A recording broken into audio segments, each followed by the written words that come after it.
entitled to a smaller share than the more distinguished citizens.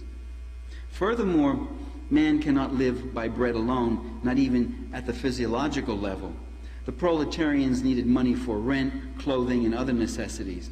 Most of them had to find work, low-paying and irregular as it might be. The bread dole often was a necessary supplement. It was the difference between survival and starvation, but it was never a source of total support that allowed them to idle away their days in comfort and leisure. And this raises another question. Who exactly was the mob? It's the same question, by the way, that comes up in the French Revolution. You hear again, the mob, the mob, the mob. There were some writers, Stanley Loomis, for instance. I think in a 400-page book, I don't think he ever once called them the crowd, the people, the poor, the mob. It was the mob, the mob, the mob. The mob cheered Robespierre. The mob opposed the aristocrats, the mob. Who are they? Well, what we hear is that they were lumpens, drifters, and riffraff. In fact, closer study reveals that in both Rome of 44 BC and in Paris in 1789 AD, the mob were mainly artisans, craftsmen, shopkeepers, day laborers, respectable and hard-working proletarians. In fact, when there was a mass demonstration, you see, you only get hints of that. All the shops were closed, and the shopkeepers were summoned.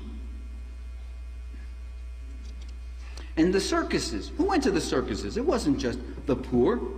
A higher percentage of the equestrians and the rich and the aristocrats went to the circuses. They had their well-reserved first-tier seats where they can get the best look at all the bloodletting. It wasn't the poor people who created and financed the awful spectacles of the amphitheater. The common people of ancient Rome, like the common people of so many societies, had scant opportunity to leave a written record of their grievances and aspirations.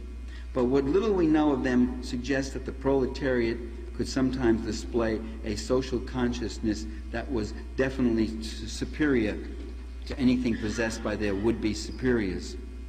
Many of them worked next to slaves and were themselves freedmen or the sons of ex-slaves. And most of them were almost as poor as slaves. In 63, during Cicero's witch hunt, several dissenting leaders urged workmen and slaves to take joint action against the oligarchs. Now, such appeals wouldn't be made unless there was an understanding that there was some kind of community of interest between proletariats and slaves. In parts of Sicily, the agrarian proletariat joined in common cause with slaves to rebel against big planters on several occasions. I mean, major rebellions, too. Spartacus. And so we face this largely one-sided recording of what is called history. Cicero, Brutus, and Cato come down to us as the defenders of liberty, when they were something quite the contrary. And Caesar, who did something for the poor and moved against privileged property, comes down to us as an elitist tyrant. And what you got here, of course, is this confusion of procedural democracy and substantive democracy. That those who cloak themselves in the trappings of procedural democracy or procedural republicanism were definitely against any kind of class democracy or substantive democracy, economic democracy. And those who fought for economic democracy often, because they face a rigged system, often might violate procedural democracy and are immediately labeled as tyrants, power-hungry people. This was true of Caesar, Robespierre, Lenin, Castro, Huey Long, the Sandinistas. We lived through that ourselves. When are they going to have freedom in their country? Ruling elites in America weren't concerned about freedom. They were as hypocritical as the Senate oligarchs were about Caesar. They weren't concerned about freedom. They were concerned that the Sandinistas were actually making changes in the social structure and class structure of Nicaragua.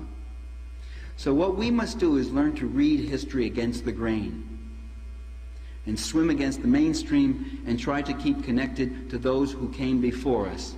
Certainly not the Ciceros nor the Catos, as we're urged and trained to do, and not even the Gracchi or Caesar or the Populares leaders, rather the anonymous masses upon whose shoulders they stood, the common people, who struggled against all odds with all the courage and all the fears and all the inconsistencies of ordinary people, who put themselves on the line, whose names we will never know, whose blood and tears we will never see, whose words and cries of pain we will never hear, and yet to whom we are linked in a past that is never dead and never really past, and a future that never arrives but beckons us and keeps us going.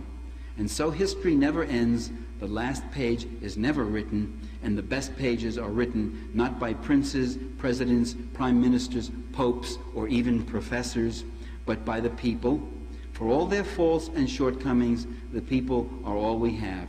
In fact, we are they. Thank you, ladies and gentlemen.